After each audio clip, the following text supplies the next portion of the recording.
Olá, sejam bem-vindas, bem-vindos à TV CRC Paraná. Eu sou o professor Cláudio Nogas, da Universidade Estadual do Paraná. Eu sou de baixa, média estatura, cabelos curtos, cabelo castanho, olhos castanhos, estou usando óculos, estou de terno cinza escuro e de gravata marrom com pontos azuis, né? E uma camisa tendendo para rosa.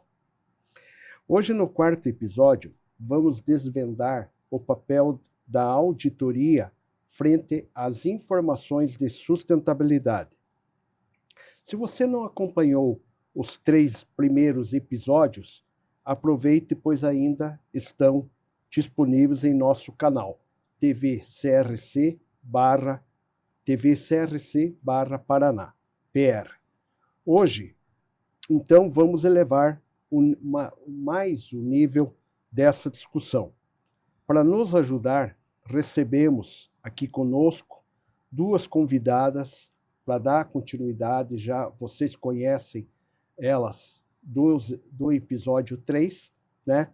A consultora e auditora Roselaine Cristina Martins e a diretora executiva de sustentabilidade da ANEFAC, Associação Nacional dos Executivos de Finanças, Denise Saboia. Roselaine, Denise, novamente é uma honra tê-las conosco. A palavra está com vocês. Muito obrigada, professor Cláudio. É um prazer estar aqui novamente, tratando de assunto tão relevante no nosso dia a dia. Com certeza, agradeço novamente. É uma honra estar aqui e vamos hoje aprofundar um pouquinho mais nesse tema de auditoria frente às informações de sustentabilidade. Para iniciar o episódio, nós trouxemos aqui 2 conceitos que é de suma importância para os profissionais que pretendem atuar nessa área de asseguração dos relatórios. No caso aqui a gente fala especificamente de sustentabilidade, né? Que é a diferença da asseguração limitada e a asseguração razoável, né? Nós temos um marco regulatório, conforme já mencionamos, né, no episódio anterior, que as assegurações, elas tornam-se obrigatórias, né, para todos os relatórios de sustentabilidade, e no caso também tem essa diferença. Então, enquanto o relatório, a divulgação das informações de sustentabilidade é voluntária, a asseguração limitada é aceitável, né? E é o que a gente vem acompanhando nos trabalhos de asseguração, né? Então, o que eu tenho feito nos últimos trabalhos é asseguração limitada. Porém, nós, auditores, precisamos estar atentos à asseguração razoável, porque a partir de 2026, né, com a obrigatoriedade das informações de sustentabilidade, da publicação, a asseguração passa a ser razoável. Então, por mais de que hoje seja mais utilizada a asseguração limitada, mas cada vez mais a tendência, e até por exigência do próximo ano, que já está aí, né, a asseguração razoável é que terá que ser feita, é isso? Isso, a partir do exercício de 2026, né, da publicação das informações referente ao exercício de 2026, aí quando a publicação torna-se obrigatória, a asseguração também passa a ser obrigatória a nível razoável. Então, é por isso que a gente já começou a tratar dessas diferenças, né? O que faz a limitada e o que faz a razoável. Então, aqui, a maior diferença é a profundidade do trabalho, né? A asseguração limitada, ela ela oferece um nível moderado de confiabilidade, né? Porque o aprofundamento nas análises e a aplicação de procedimentos de auditoria, como a gente citou no episódio anterior, né? Aqueles procedimentos de observação, indagação, recálculo, enfim, que são vários, são menores, né? Então, aqui a gente vai, obviamente, identificar riscos, fraquezas, né? Mas não tem ali uma garantia total de precisão, né?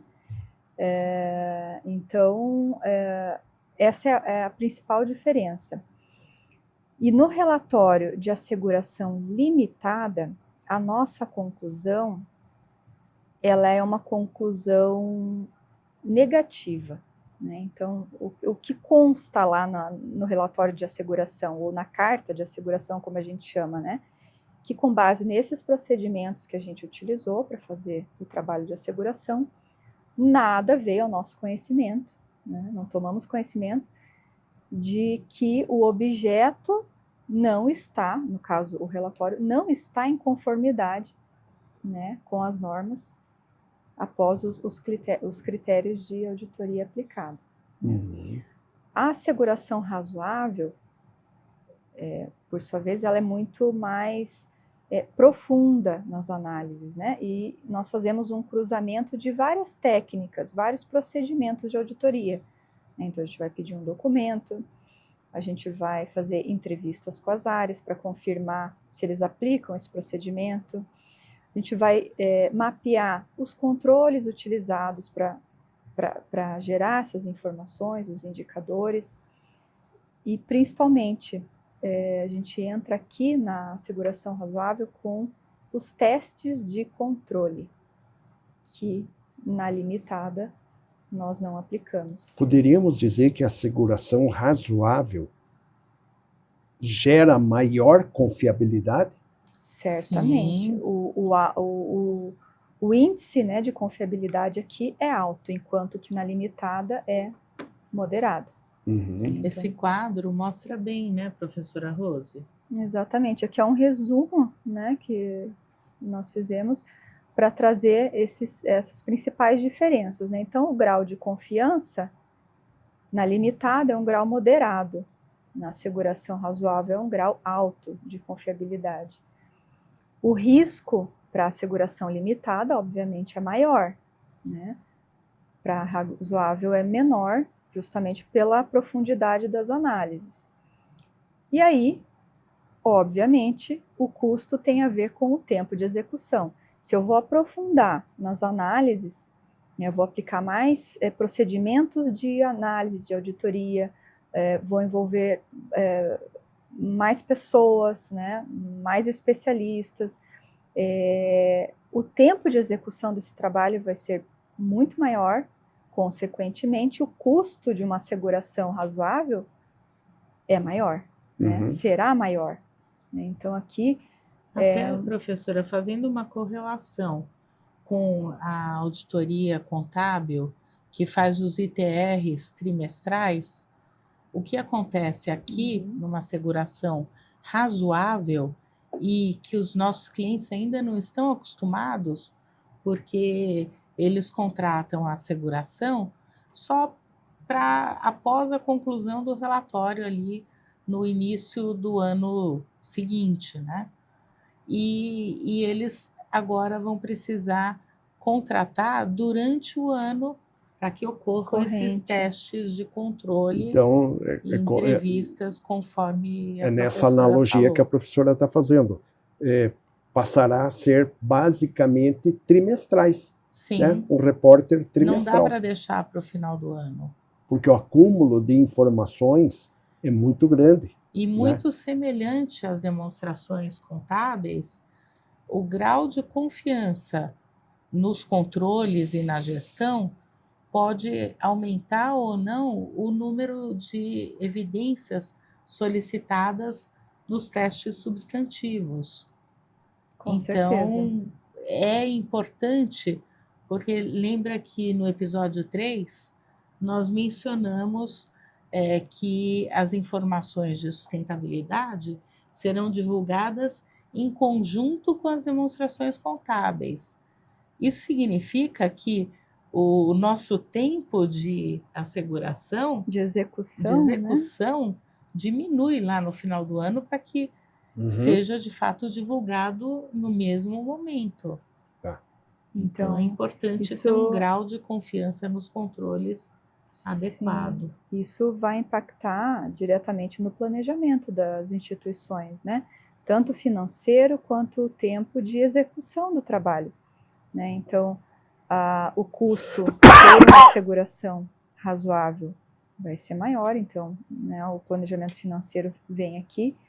E, como a Denise falou, é impossível fazer uma asseguração razoável lá no outro ano com um prazo curtíssimo de tempo, né? Então, esse trabalho ele precisa ser inserido no cronograma da empresa no decorrer do ano, né? E não apenas quando o relatório está prestes a ser publicado, como acontece hoje. Pensar que pode ser retroativo, pensar que lá no outro ano eu posso retroagir e fazer as correções necessárias. Sim.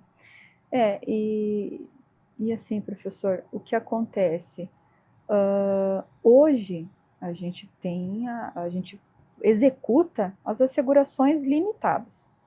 Basicamente, 100% dos meus trabalhos estão dentro dessa metodologia, né?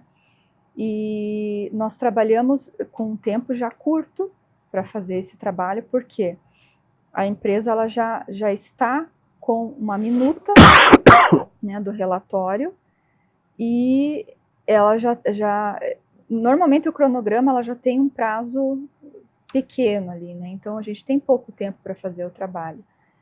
E então é bem importante frisar aqui que a asseguração razoável, quando ela for obrigatória lá para o exercício 2026, ela vai ter que começar a ser planejada já agora, em 2025, para iniciar 2026, fazendo as revisões, né? Sim. Então, isso precisa estar aí no radar das empresas. Dentro do planejamento das empresas, né? E por que não dizer dentro do planejamento estratégico? Exatamente. Por conta da importância que a asseguração razoável vai ganhar, né? No contexto aí, como um todo. Sem dúvida, essa nossa expectativa, né?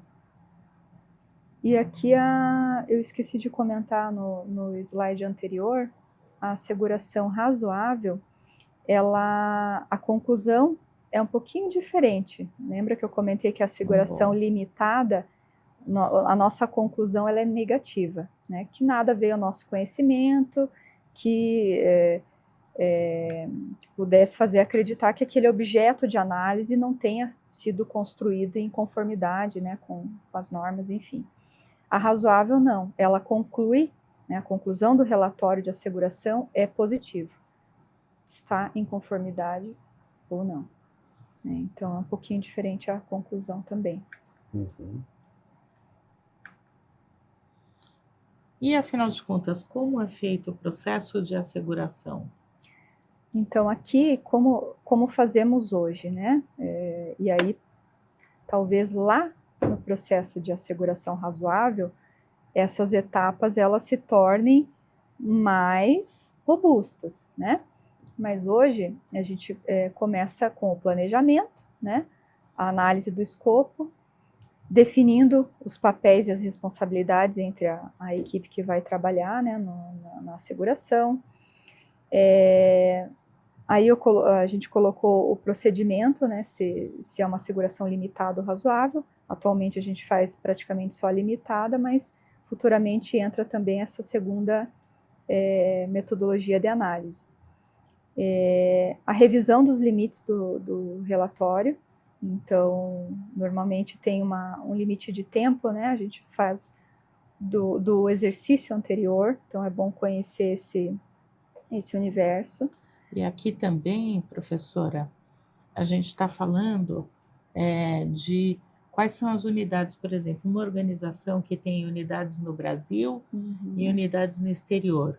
Então, o limite do relatório se refere muito Quais também, empresas dentro do grupo quais empresas entram dentro do no grupo. relatório. Então, nós estamos falando, consolidando nesse relatório só Brasil, isso acontece, Sim. e depois tem um relatório global. Então, essa definição é muito importante para que o auditor consiga, posteriormente, solicitar as informações dentro daquele limite. Sim, sim, sim. Né? A revisão da materialidade, que a gente abordou também bastante, né, a definição e o processo de definição do que é um tema material, né, o que é um tema relevante. Aqui nas conversas iniciais com as empresas, esse é um assunto que sempre está na pauta, né? Como vocês construíram, né? A gente pede tanto o relato deles, né, de como foi construído esse processo de pesquisa de materialidade, muitas vezes como eles coletaram junto aos stakeholders, se foi pesquisa direta, se foi por e-mail, se foi formulário, como que aconteceu essa coleta de informações, se foi só dentro da própria empresa, se consultou alta administração, se mobilizou fornecedores, clientes, acionistas, como que foi essa construção, né? Normalmente é um processo longo, né, que as empresas constroem lá antes de iniciarem o relatório, então a gente precisa conhecer para ver como se todos os interesses, né, estão sendo atendidos, né, e se foi um processo, como eu posso dizer, neutro, não tendencioso, né? Quero relatar só o indicador que está bem, né? Aquilo que a gente trouxe no episódio anterior. Às vezes a tendência é puxar só para os impactos positivos e deixar os negativos um pouquinho escondidos, né? Sim. Então aqui conferir como que esse material, esses temas materiais foram construídos é de suma importância já na primeira etapa, né, do trabalho. E aqui uma ferramenta interessante para nós, consultores e auditores, é a própria mídia, pesquisas de mídia.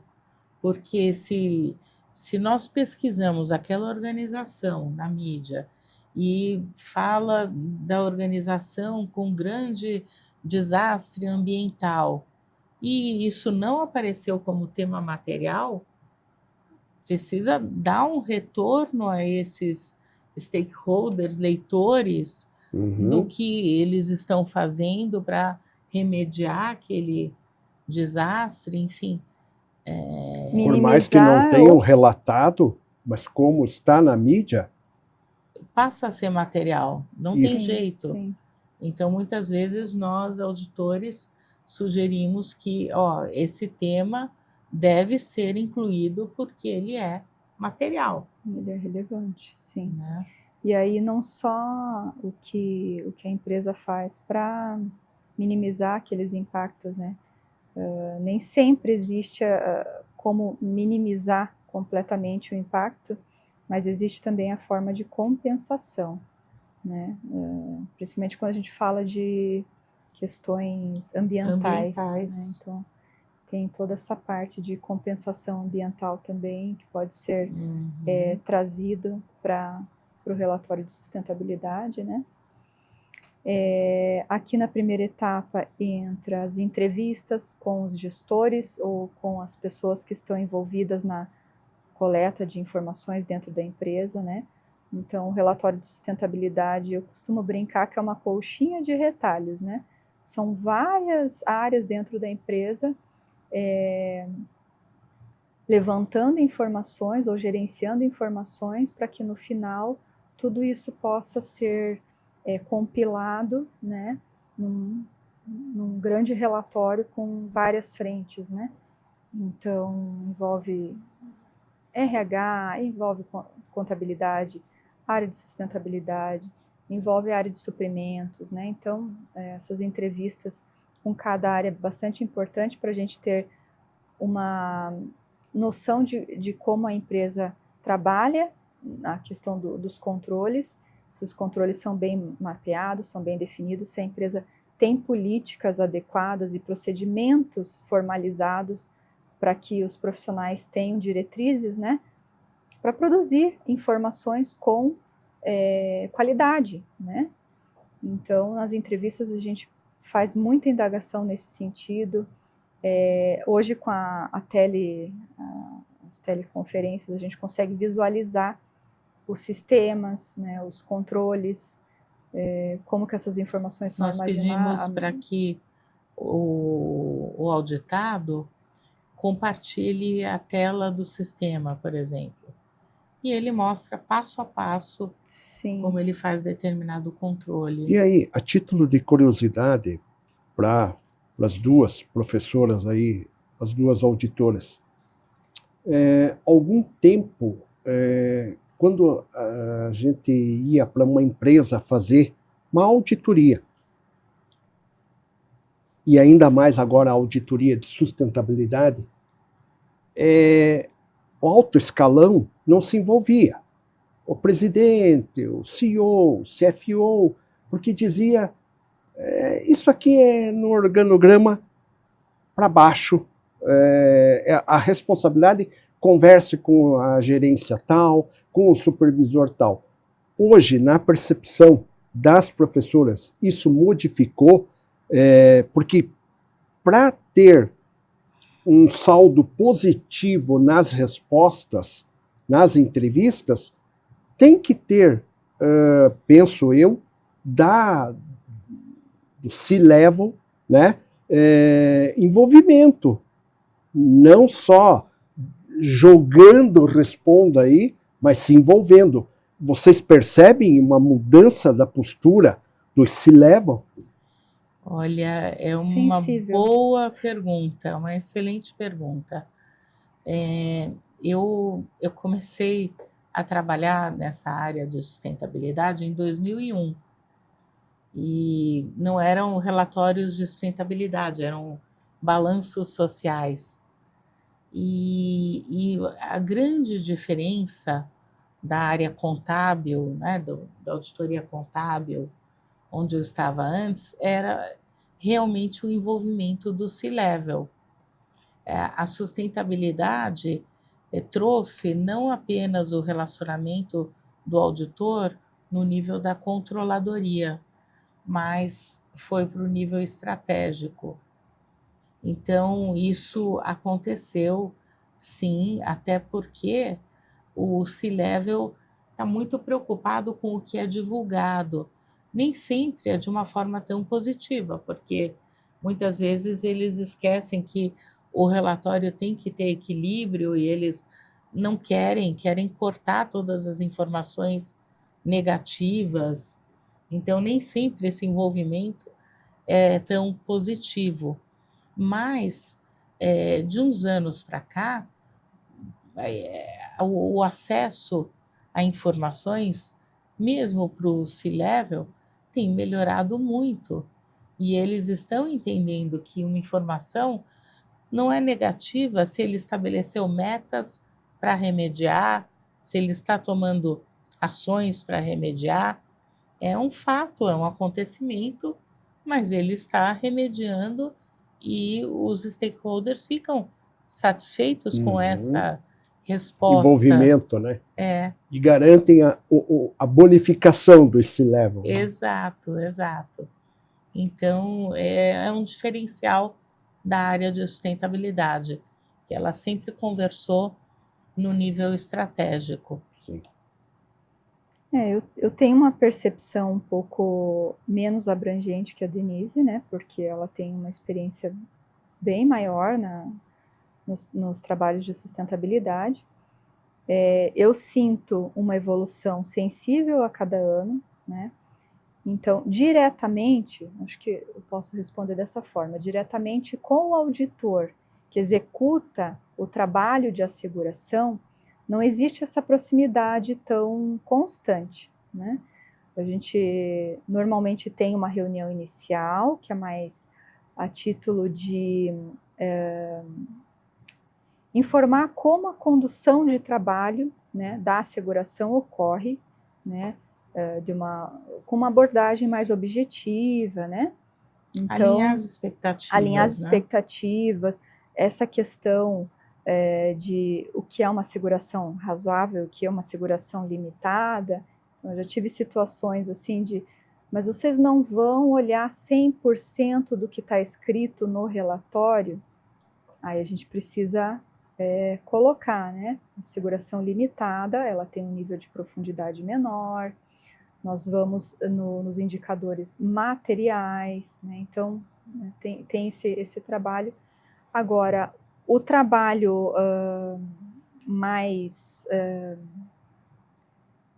a execução do trabalho, o dia a dia né? da execução da asseguração, o contato auditor e entidade supervisionada ali, ou auditada, melhor dizendo, é muito mais com as gerências, né? Então, essa proximidade é muito maior.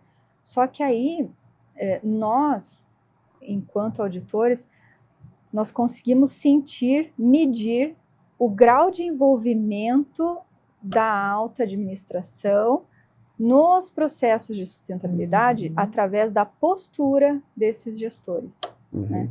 Então, nessa primeira reunião, é muito fácil sentir das gerências o quão engajado eles estão com esse tema, ou quanto a empresa é reativa, né? Eu estou fazendo porque preciso fazer, ou não. É uma norma. É uma norma, ou não. Somos realmente comprometidos com isso. Exige que tenha, né? Sim.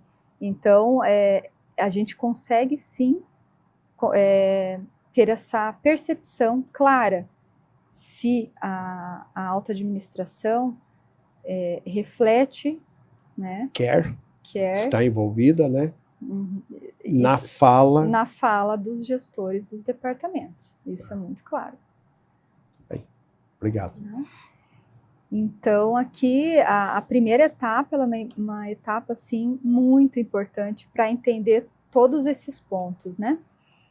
E aí, por fim, a gente faz o planejamento, né? Um cronograma do trabalho. Normalmente, quando a gente faz essas reuniões iniciais, a empresa já tem um cronograma. Eu quero publicar meu relatório até tal data. Nem sempre bate com o nosso, Aí né? a gente alinha as expectativas. Olha, eu vou precisar solicitar documento, eu vou precisar analisar esses documentos, com certeza eu vou levantar dúvidas, né, questões, então a gente alinha esse cronograma. E aí vamos para a etapa 2. Como que começa a etapa 2? Com a entrega de uma minuta do relatório de sustentabilidade daquela empresa que está sendo auditada. Então, aqui começa efetivamente a análise do relatório. Então, num processo de asseguração limitada. Limitada, isso. Né? Então, a gente faz uma análise dessa minuta, identifica onde estão os temas materiais, né? E aí selecionamos, né, o que tem maior relevância, solicitamos a documentação, as evidências, que a gente falou bastante no episódio anterior. Ali a gente colocou testes de controle, testes substantivos, aqui entra muito mais na asseguração razoável, né? Fazemos a análise de aderência às normas, né? Então, que normas essa empresa está utilizando para elaborar o relatório?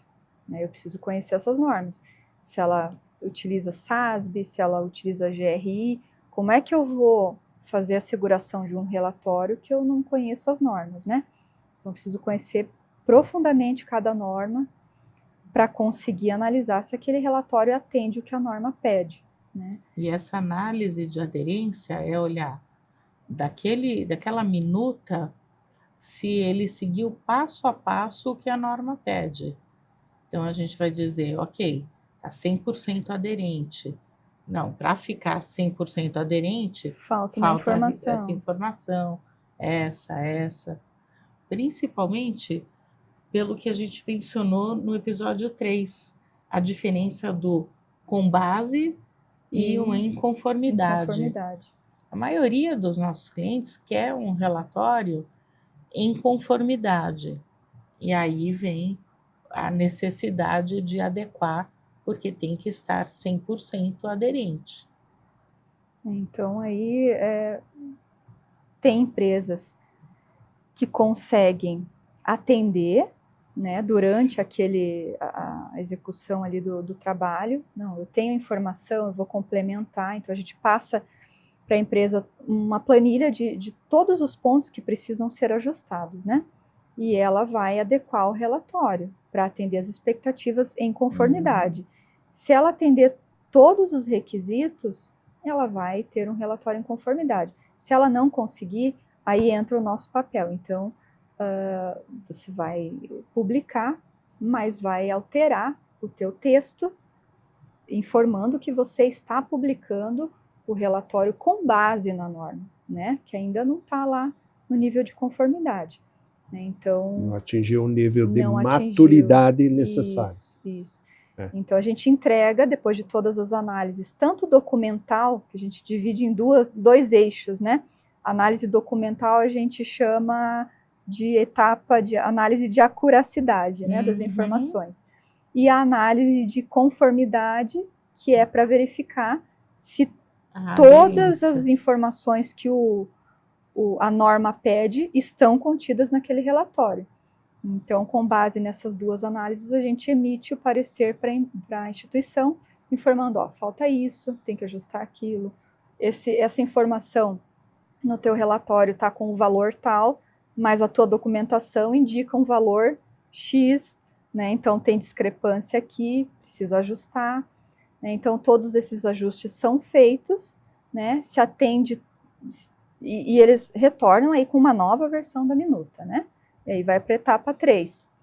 Aí a gente vai analisar, essa minuta agora atende todos os requisitos? Se sim, ótimo, a gente libera uma carta de asseguração de que esse relatório está em conformidade com a norma.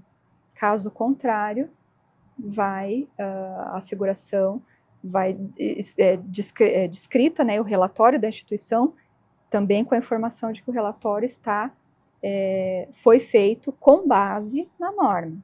Né? Então, essas diferenças são importantes. A gente confirma se todos os princípios da norma foram aplicados, elabora o relatório ou a carta de asseguração, encaminha para a empresa e a própria carta, né, o relatório de asseguração, ele é anexado ao relatório de sustentabilidade da empresa. Então, normalmente, ao final do relatório, nas últimas páginas lá, o usuário vai localizar a carta de asseguração e lá ele vai ter essa informação, se o relatório está em conformidade ou se com base na norma. Né? Okay. E após tudo isso, né, o auditor entrega o trabalho apresenta, né, o trabalho para a empresa auditada. Né?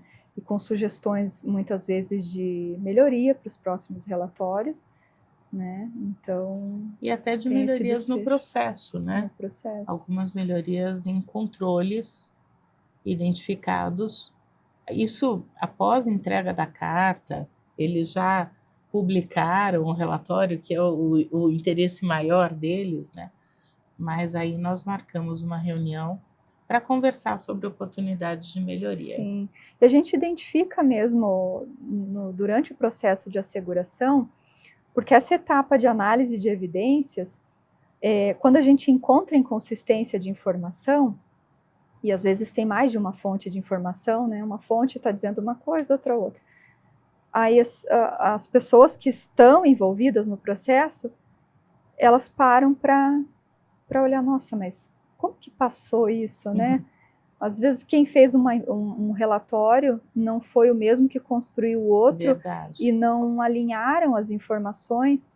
Né? Às vezes é uma fonte, pega de um sistema uma informação e exclui, por exemplo, o que acontece com frequência, as informações de reporte de pessoal. Né? Às vezes inclui executivos, e em outro relatório não inclui executivos, daí o número não bate, né? Aí o pessoal se reúne, não, a gente precisa alinhar tal e tal informação, vamos extrair todas as informações dessa fonte aqui, né, para ter a conciliação das informações. Então, é bem comum acontecer durante o processo esse vai e vem de informações para ajustar essas questões internas, né? Normalmente não são erros intencionais. Normalmente que a gente vê não é intenção colocar um número maior ou um número... É justamente esse alinhamento interno de como extrair a informação, né? O que eu vou reportar, o que eu coloco ali. Mas aí me corrija, professora, entendo que não é intencional, mas nós todos seres humanos, muitas vezes entramos numa famosa zona de conforto, né? Então, eu talvez respondi o mesmo, o relatório com as mesmas perguntas, as respostas não seriam as mesmas, mas a mesma pergunta respondi para a auditora no trimestre passado, no semestre passado. Isso aqui, né, a brincadeira que na área contábil a gente faz, eu fecho um balanço com o pé nas costas. Então eu respondo, né? E eu não paro para analisar a dinâmica daquele relatório na minha zona de conforto. E aí vão surgir esses pequenos erros, mas são erros, esses pequenos detalhes que têm que ser arrumados para fins de relatório. Sim, maior transparência também, né? Isso. Porque dentro do, como eu já havia comentado, o relatório de sustentabilidade ele traz muitas tabelas de números, né? Números de empregados, rotatividade, mulher, homem em cargos de alta liderança, números de consumo de energia, descarte de resíduos, e essas tabelas com números, para o usuário, nem sempre fica claro o que se quer passar com aquela informação, né? Então, existe muita recomendação nesse sentido. Inclui uma nota embaixo dessa tabela, explica o que é esse número, o que ele é composto, né? Porque a pessoa que está no dia a dia, para ela é muito fácil, ela sabe o que está ali. Mas eu que estou fazendo a leitura, eu como usuário, eu não sei o que ela considera como funcionário, né? Está considerando ali, de repente, um percentual de prestador de serviço, né? Um trainee, né? A própria... os executivos, né? Tem empresa que considera tudo, tem outras empresas que não considera. Então, notas sempre em anexo às tabelas de números, elas são muito esclarecedoras, né? E a gente consegue pegar bastante isso nas análises de asseguração. E né? tem a ver com aquele conceito que nós estávamos falando dos limites do relatório. Sim. Às vezes não é um limite geral de entrou informações desse site, desse. Mas no indicador precisa estar claro o que entrou e o que deixou de entrar. Sim. Né? Outras informações também que acontece, as notícias boas, né? Reduzimos em tanto emissão, Cadê a comprovação? Reduzimos ou aumentamos receita, que aí o relatório, essas informações ganham um destaque, né? Fontes grandes e tudo mais. Tá, mas reduziram com base em quê? Com qual ano você está comparando, né? Então, quando a gente faz a leitura, a gente... o nosso objetivo é olhar, né, também com esse olhar do usuário, né? Tá fazendo sentido isso, mas como que reduziu? Com base em quê? Está comparando com o quê? A professora me remeteu, não vamos falar de idade, passava-se em frente às indústrias, tinha aquela placa da CIPA, estamos há tantos dias sem acidente, né? E era bonito, né? Mas há quanto tempo verdade. existe essa placa aí com esse número aí? Me comprove, né? é trazer Quando para... foi a atualização Isso. desse número, né? Não, e é uma loucura, né? Acidente de trabalho é algo. Eu, outro dia, estava revisando as metas ESG de uma empresa, e aí tinha meta abaixo de 100 acidentes de trabalho. Não, meta de acidente de trabalho sempre tem que ser 0. A gente não pode, não. Então, peraí, eu estou com 0, agora eu vou fazer mais 5 acidentes? Para poder atingir a meta. É sempre 0. Sim. Meta de acidente de trabalho é 0. Não tem discussão. Ah, mas Sim. não vou conseguir reduzir. Não, mas a sua meta vai continuar sendo 0. Para chegar a 0. É. Professora, só lembrando aqui de uma coisa, consegue detalhar a diferença nessa etapa 2 de asseguração limitada e asseguração razoável? Ah, sim. Nessa etapa 2, então, frisando que para a asseguração razoável, essa etapa ela vai ter uma durabilidade aí muito maior, né? Mencionamos até testes trimestrais porque envolvem testes de controle, efetividade dos controles, né? Então, os testes de controle eles não fazem parte de uma asseguração limitada. A gente pode se basear aqui numa matriz de riscos da própria instituição ou construir uma matriz de riscos junto com a instituição ali com base nas entrevistas, né? Então, na primeira etapa, a gente vai precisar conhecer quais são esses controles, né? Em todos os âmbitos, né? Social, ambiental, todas as áreas que são atingidas, quais são os controles que eles têm para gerar aquelas informações, né? E não só, então, verificar a informação, se a informação confere. A gente vai testar se o controle para gerar aquela informação funciona como deveria funcionar, né? Então, a matriz de riscos da instituição, ela detalha muito bem isso, né? Quais são os riscos que a instituição apresenta, que forma que a gente pode mitigar esses riscos, né? Com os controles, né? Quais são esses controles? A matriz vai relacionar.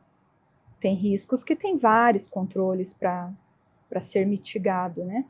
Então, e ali ela descreve como que é feito esse controle, né?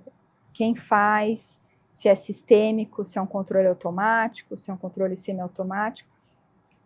A gente formaliza nessa matriz e com base nisso a gente vai fazer o teste. Aí nós vamos até a área que faz o controle, então. Deixa eu verificar o seu controle. Esse que está descrito aqui, que você precisa executar de tal e tal maneira. Aí eu vou verificar. Executa sim ou não. Se não, o controle é fictício. Se sim, ele é efetivo ou não, né? Porque ele pode mitigar o risco parcialmente, pode mitigar o risco totalmente, né? Então aqui entra muito forte a análise de controles internos. Eficiência e eficácia. Eficiência, né? E eficácia, exatamente. Dos controles. Perfeito. Por isso que essa etapa aqui vai ser bastante extensa, porque testar controle normalmente uma matriz de controle tem aí 100 controles, dependendo da instituição, para serem testados, 80 controles. Sim. Né? Então, aqui é a principal diferença. Se lembrar de mais alguma, Denise, fica à vontade. Mas eu acho que a principal é essa profundidade ali, a profundidade. Né? Nos controles. É a profundidade porque, como o relatório de asseguração ele tem que ser com uma conclusão positiva, então os testes de controle têm que ser muito mais profundos. A gente precisa ter um nível de controles internos semelhante às demais rubricas das demonstrações contábeis. Né? Exatamente. E aqui, então, talvez todos os alunos, todos vocês estejam perguntando, mas o que acontece então com o GRI, com o TCFD, né, com essa mudança para o IFRS S1 e S2? Olha, é interessante. Se a gente pensar em TCFD, e na verdade ele foi um grande influenciador para as normas IFRS S1 e S2, principalmente S2, porque ele trata de mudanças climáticas. GRI está muito claro, é complementar e vai continuar. Ele influenciou, sim, mas ele é complementar. Então, ele influenciou a própria materialidade, né, professora? O impacto, IFRS, né, traz a materialidade de impacto, que é essa da GRI, e traz também a materialidade financeira, né? Então, todos eles influenciaram. Tiveram a sua contribuição. Exato, exato. E GRI continua, e a ideia é que as organizações continuem reportando seus relatórios de sustentabilidade, onde as informações de sustentabilidade estão muito mais detalhadas.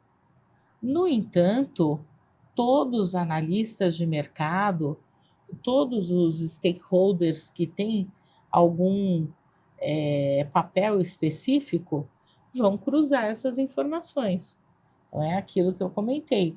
Não dá para ter uma informação, uma provisão de um passivo ambiental nas demonstrações contábeis e não ter nada no relatório GRI, porque esses cruzamentos ocorrerão. Converso. Né? Exatamente, tem que conversar e tem que ter a mesma informação. Né? Em relação a mudanças significativas para os auditores independentes, aqui a gente está falando, né, expansão do escopo de auditoria, ficou muito claro, né, e é responsabilidade dos auditores independentes.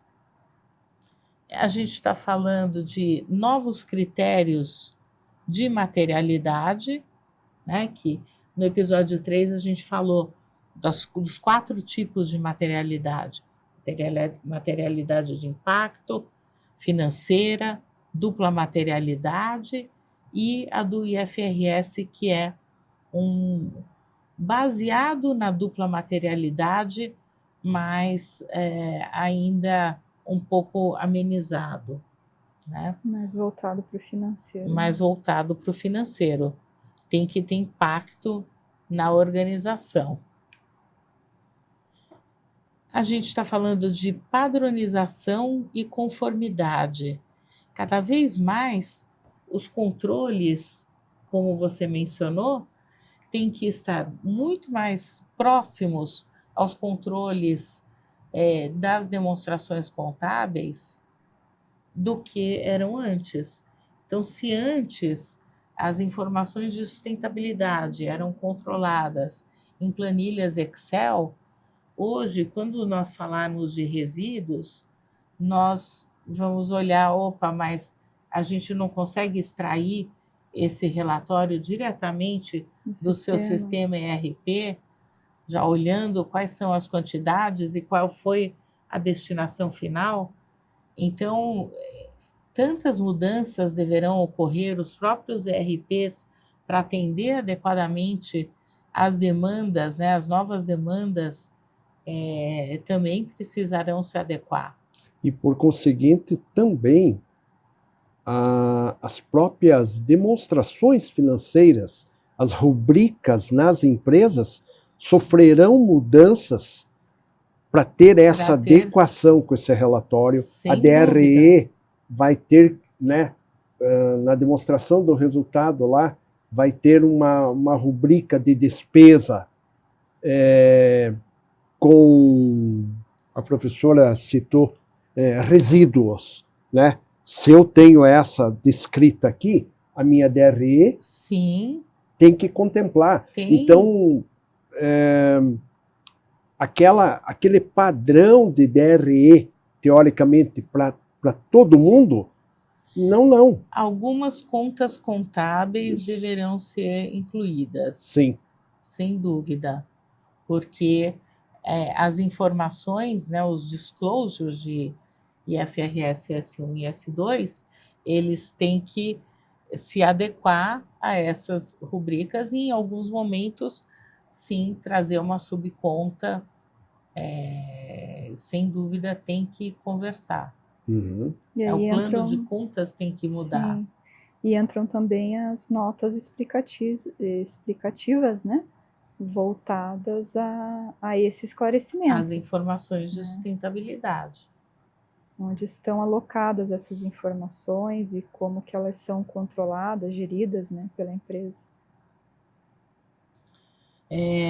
Isso que nós estamos falando é esse item 4, integração com relatórios financeiros. Uhum. É exatamente isso que o senhor trouxe. Tem que ter a rubrica adequada, e aí, quando necessário, tem que ser criado uma conta específica para dados específicos. Mais responsabilidade e transparência, e principalmente com aquilo que a professora Rose colocou, né, da asseguração razoável. Então, isso vai sim aumentar o grau de confiabilidade. O grau de sim. confiabilidade, mas para isso vai ter que aumentar a transparência, porque os testes aumentarão, as exigências aumentarão, o nível exigido de controles internos aumentará, né? Então, e necessidade de treinamentos em conhecimentos específicos em sustentabilidade, ESG, riscos. Isso é evidente. Claro que ninguém precisa conhecer no detalhe como que foram feitos os cálculos estequiométricos dos gases de efeito estufa, de acordo ali com as emissões atmosféricas de determinada empresa. Não é isso. Mas ele precisa ter certeza que os controles estão no mesmo nível do que um controle que ele tem na área de compras.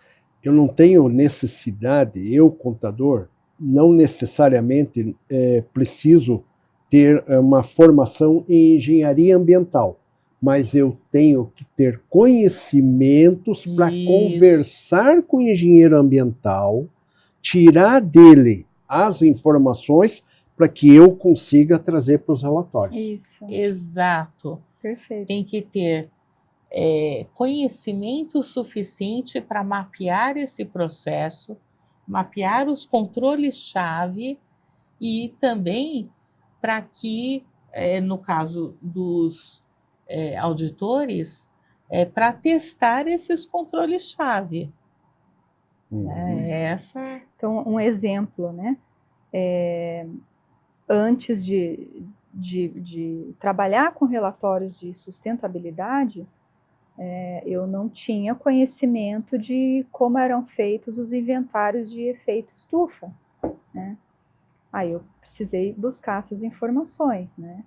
Então, existe o GHG Protocol, né, aqui no Brasil, onde as empresas fazem a publicação dos inventários, né?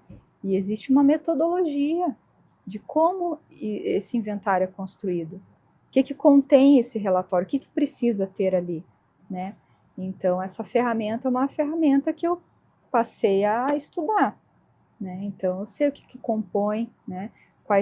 O que faz parte do escopo 1, como a Denise já colocou, escopo 2, escopo 3.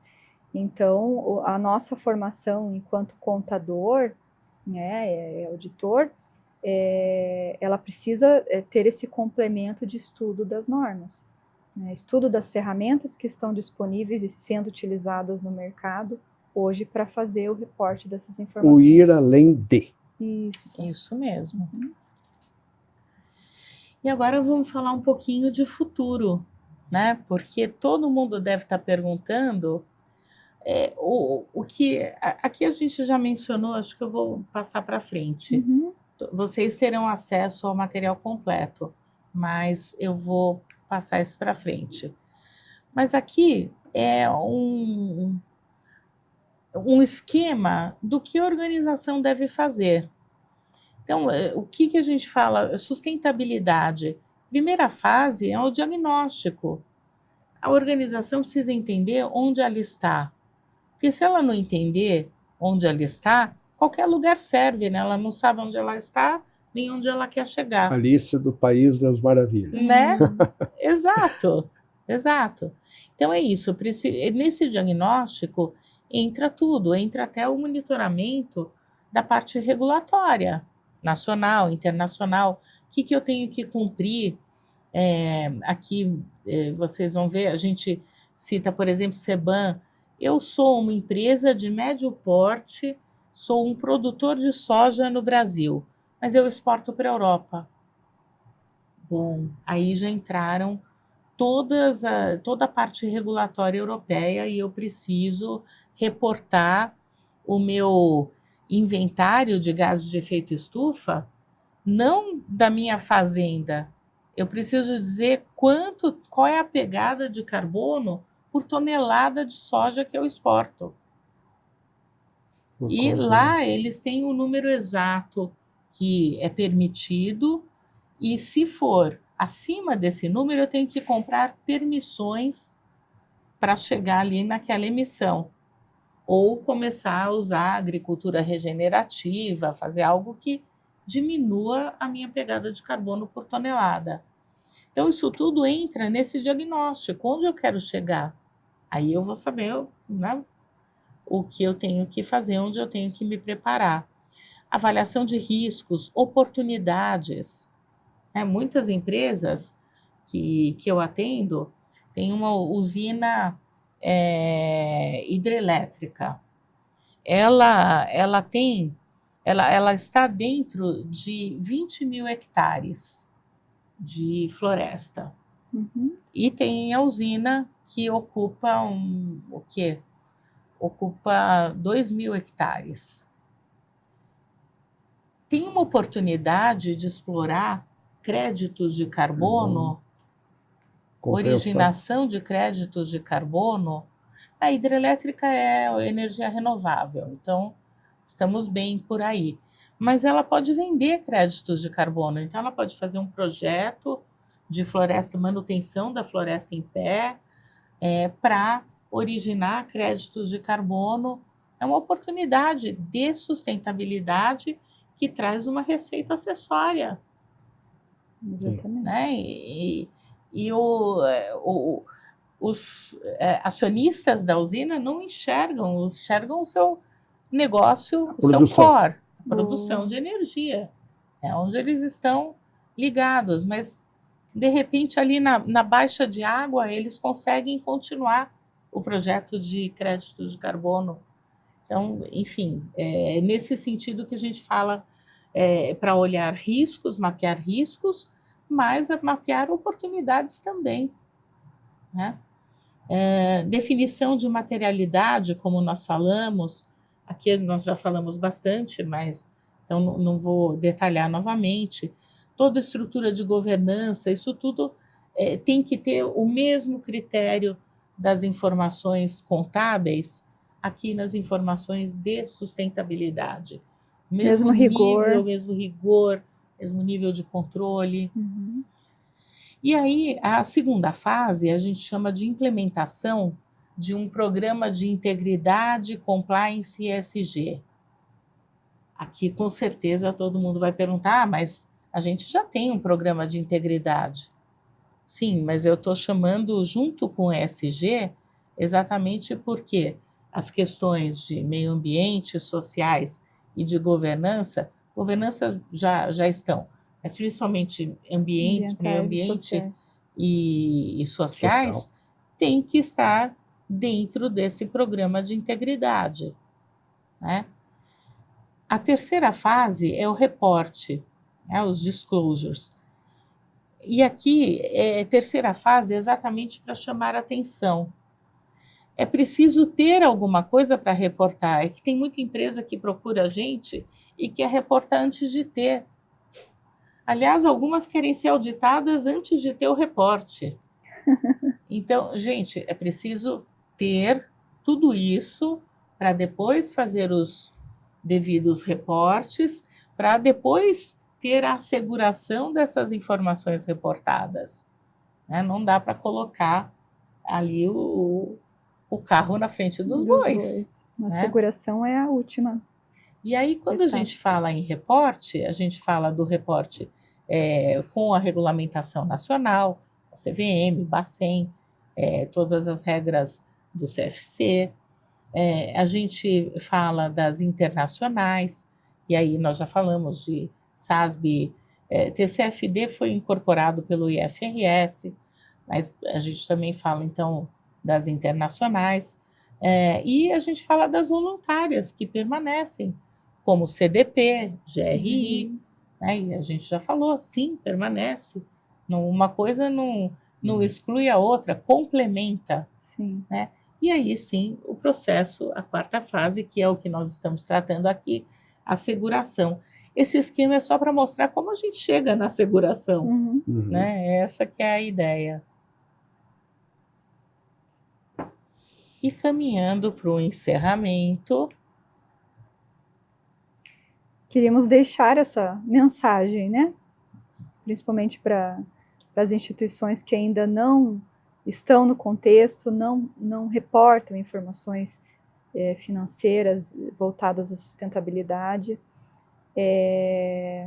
Não postergar o primeiro passo, né? O primeiro passo é muito importante, nem que seja, como eu já presenciei em alguns clientes, um relatório inicial apenas para o público interno da empresa, né, como um primeiro passo. Vamos ver como esse relatório fica, vamos analisar internamente antes de publicar para o mercado, né? Então, esse primeiro passo, o quanto antes,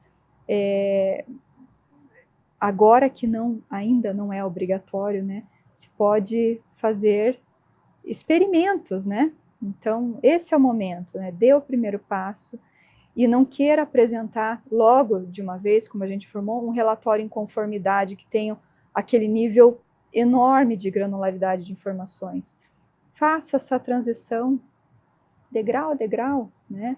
Comece com o que tem e vai evoluindo os controles gradativamente, né? Trouxemos aqui também aumentar o aculturamento em sustentabilidade, que falamos também, começa lá na alta administração, né? Tem que ser uma cadeia, né? Um espelho, né? Se a alta administração não acredita nos indicadores de sustentabilidade, dificilmente a base vai comprar a ideia, vai enxergar o valor, né, dentro das suas atividades. Buscar os auxílios nas normas, né, tem normas aí para ajudar, para auxiliar, elas não são para tornar mais difícil, são para ajudar. Consultorias especializadas nesse momento é importante, não tem como fugir, né, e evitar resistência, né, resistir que o teu negócio não causa nenhum impacto para a sustentabilidade, ou o impacto é quase zero. Isso não vai deixar de tornar lá na frente obrigatório o reporte, né? A norma, ela não fala que que o grau de impacto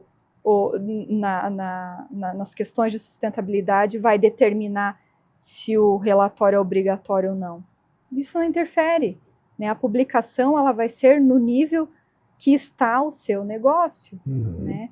Então, essa resistência inicial, ela fica só postergando o primeiro passo que a gente falou lá no início, né, e a adaptação de toda a estrutura para ter lá no final um relatório. E posterga um problema que pode lá e vai acontecer, que é o fechamento de novos contratos com outras empresas, porque não fez o primeiro passo. Exatamente. Perde oportunidades. Perde isso mesmo.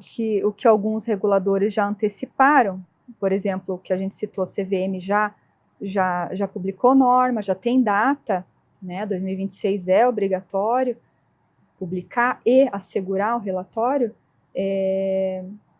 As outras empresas ou os outros negócios que ainda não têm essa obrigatoriedade, pode não ter a data, mas isso vai acontecer um dia. Vai chegar. Vai chegar, então quanto antes se preparar, com mais tempo, melhor. E aí, como se preparar? Né? Essa é uma pergunta que não se cala, né? Então, hoje, as instituições de ensino estão se atualizando, tem disciplinas específicas de sustentabilidade, porque são informações agora necessárias para a formação de um contador, né? Tem muitas especializações em sustentabilidade, desde MBAs, isso em instituições como FGV, INSPER, SPM, tem muitas formações, principalmente de pós-graduação, né, em sustentabilidade, que servem também para que todos se atualizem, e também tem muito EAD em instituições aí mais voltadas, né, para o EAD, como o Sampo, como Escola Voa. Então, tem muitas... A Exame faz alguns cursos super interessantes. Então, tem como se preparar, sim, tem como se atualizar, e mais que isso, né? É importante correr atrás. Capacitação, capacitação, capacitação.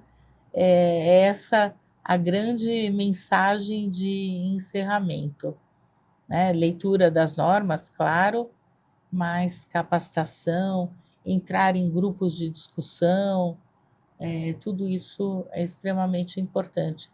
Esses grupos de troca de informações, onde um gestor comenta as dificuldades que está tendo, um outro gestor acaba falando, olha, eu segui esse caminho, funcionou, ou eu segui esse que você está tentando e não funcionou, por isso, isso, isso, também é bastante interessante. Então, esses grupos... Troca de experiências, trocas né? de experiência também são muito ricas. Válidas. Então, nós queríamos deixar essa mensagem.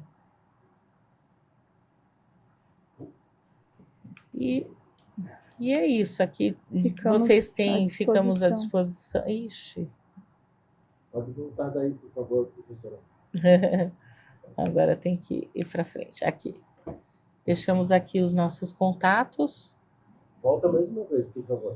Só um pouquinho. Pode gravar. Deixamos aqui os nossos contatos, porque estamos à disposição até para fazer parte de algum grupo de troca de experiências. Será um absoluto prazer. Quer falar alguma coisa? Eu quero me colocar à disposição, né, para compartilhar, né, esse trajeto aí dentro das auditorias e principalmente a asseguração e sustentabilidade. Estou disponível para tirar dúvida, deixei meu e-mail, né, fiquem à vontade caso tenham dúvidas, sugestões, enfim, aqui foi muito mais uma troca de experiência, né? Espero ter contribuído de alguma forma para os profissionais que estão atuando ou pretendendo atuar na área de asseguração. Bom, foi um prazer imenso, teoricamente, dividir, porque quem conduziu foram as duas professoras, mas dividir esses dois episódios. Mega obrigado à professora Roselaine, à professora Denise, né, pela oportunidade de deixar eu estar com vocês aqui nesses dois episódios, né? E nosso profundo agradecimento. Nós que agradecemos. Suas análises trouxeram clareza prática sobre como dominar essa transformação, e nós, contadores, verificamos transformação contábil. Agradeço a tua participação que esteve conosco nesses 2 episódios. Se você gostou deste episódio, do terceiro episódio, dos demais episódios, curta, compartilhe.